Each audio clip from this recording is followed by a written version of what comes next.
দর্শক শ্রোতা ভাই বোন, আমাদের জীবনে এমন কিছু সময় আসে যখন দেয়ালে পিঠ থেকে যায়, যখন আমাদের নির্দিষ্ট চাওয়া পূরণ করা ছাড়া আর বিকল্প কোনো পথ সামনে খোলা থাকে না।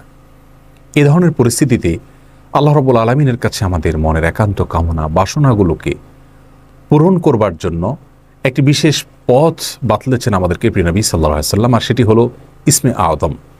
ইসমে আযম মানে হলো মহান নাম।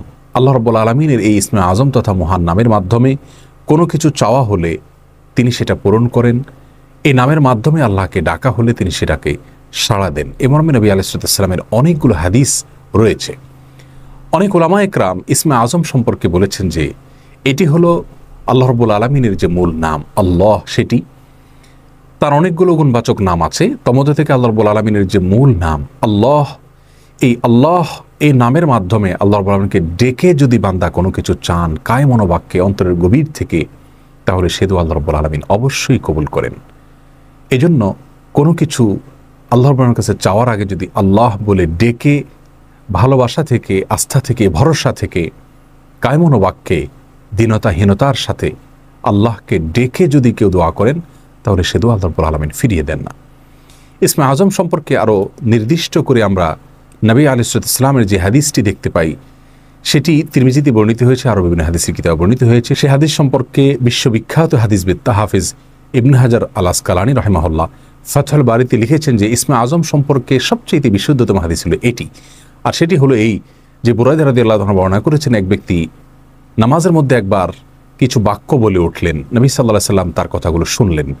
তিনি বলে উঠলেন, আল্লাহুম্মা ইন্নী আসআলুকা বিআন্নী আশহাদু আন্নাকা আনতাল্লাহ লা ইলাহা ইল্লা আনত আল আহাদুস সামাদ আল্লাযী লাম ইয়ালিদ ওয়া লাম ইউলাদ ওয়া লাম ইয়াকুল লাহু কুফুয়ান আহাদ।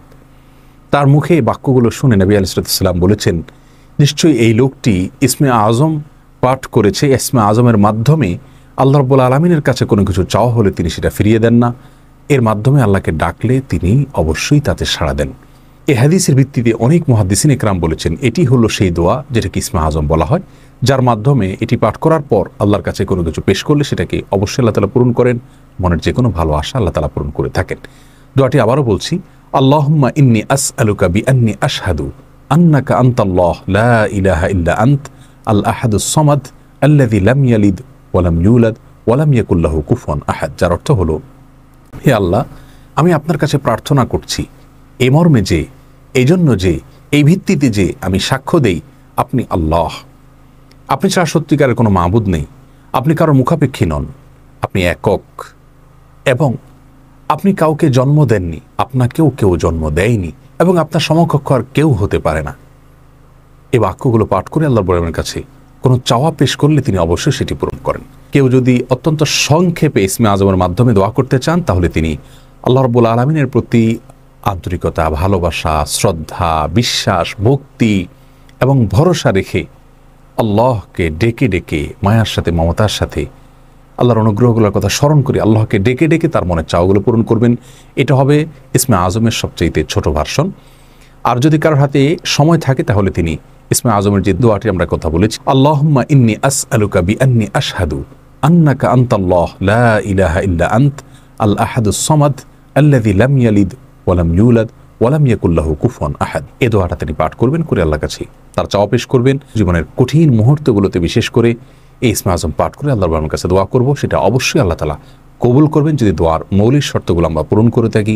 হালাল বক্ষণ করা, কায় মনোবাক্যে দোয়া করা এবং দোয়ার ক্ষেত্রে আন্তরিকতা এবং ঐকান্তিকতা থাকা, এই বিষয়গুলোকে যদি খেয়াল করে আমরা দোয়া করি, ইনশাআল্লাহ বিইذনিল্লাহ আল্লাহ তাআলা আমাদের সে দোয়া পূরণ করবেন।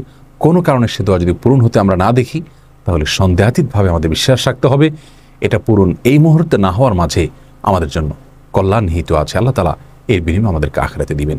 এছাড়াও দোয়া ইউনুসের মাধ্যমে লা ইলাহা ইল্লা আনতা সুবহানাকা ইন্নী কুনতু মিনাজ জালিমিন, এটা পাঠ করেও যদি কেউ দোয়া করেন, তার মাধ্যমে আল্লাহর দোয়া কবুল করেন। এবং হাদিস বর্ণিত হয়েছে আল্লাহ তাআলা আমাদের সবাইকে ইসমে আযমের মাধ্যমে আল্লাহর কাছে জীবনের কঠিন মুহূর্তগুলোতে দোয়া পেশ করার তৌফিক দান করুন। আসসালামু আলাইকুম ওয়া রাহমাতুল্লাহি।